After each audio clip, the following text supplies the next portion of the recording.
গল্প। এক যে ছিল হিরণ রাজা, তার ছিল দুইটি বউ। তার জীবনে মিশে আছে দুই বউয়ের চরম ঝগড়া। প্রথমেই ধরা যাক দুয়োরানী অনিন্দিতা, সাংসারিক ব্যবসায়ী সাদামাটা রানী।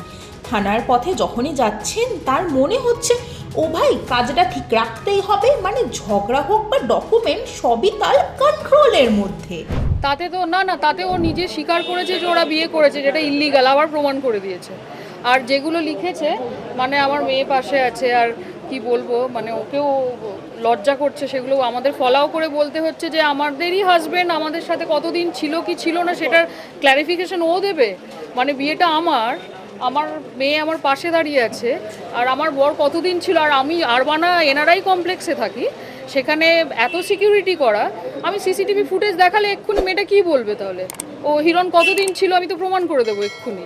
ওর তো কোনো কথারই কোনো ভ্যালু নেই। এখন তো সিম্প্যাথি কার্ড খেলছে যে ওর এই অসুস্থতা বলে, তাহলে বেশ, তাতে দেখলাম মিডিয়া ভীষণ অনেকেই ওর প্রতি খুব সিম্প্যাথেটিক ব্যাপারটা দেখাচ্ছে। ও তো এটাই চায়, এই পোস্টটা লিখেইছে তো এই জন্য। এবার আসে সুয়োরানী ঋত্বিকা, ছোট সুন্দরী মডেল।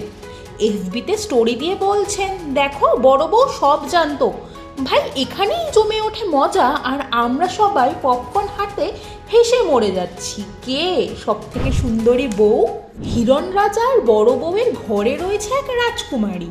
সে তো আবার বাবার কাণ্ড দেখেই অবাক। সে তো ভাবতেই পারেনি বাবা এরম কিছু করতে পারে।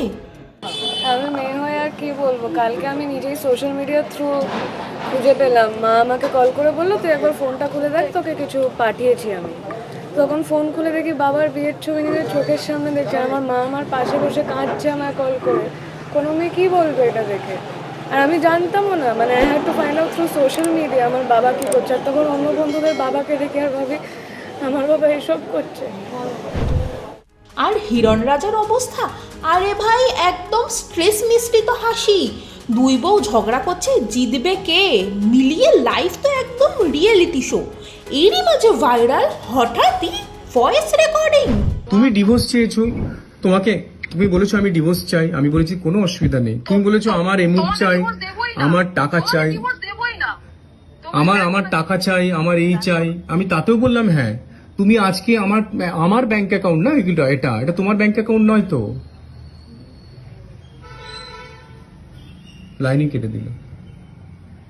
আমি সত্যি করে ভাবতে পারছি না, তুমি হঠাৎ করে ব্যাংকের অ্যাকাউন্টের সমস্ত টাকা ট্রান্সফার করে নিলে। এটা তো একটা অদ্ভুত ব্যাপার। সব জানা আমার। তুমি ম্যানিপুলেট করে কি কথা কেমন করে বলতে পারো খুব ভালো জানো। না আমি বলছি দেখো, তুমি যে কোনো একটা না রাস্তা, মানুষের একটা পথ থাকে যে আমি ডিভোর্স করব। না আমি সেটা বলছি না, আমি বলছি যে মানুষের যখন ইনডিফারেন্সেস হয়, না আমি বলছি মানুষের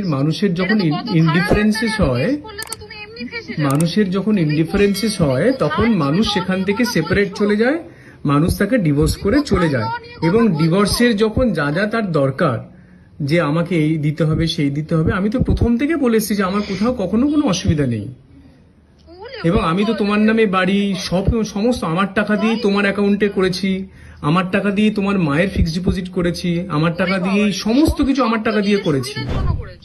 রাজনীতি আর ব্যক্তিগত জীবন মিলিয়ে হিরণময় রাজার জীবন এখন দুই বউ, থানার ঝামেলা, এফবি স্টোরি, একেবারে ফুল এন্টারটেনমেন্ট। আর আমরা পপকর্ন হাতে বসে সব দেখছি আর গসিপের মজা নিচ্ছি।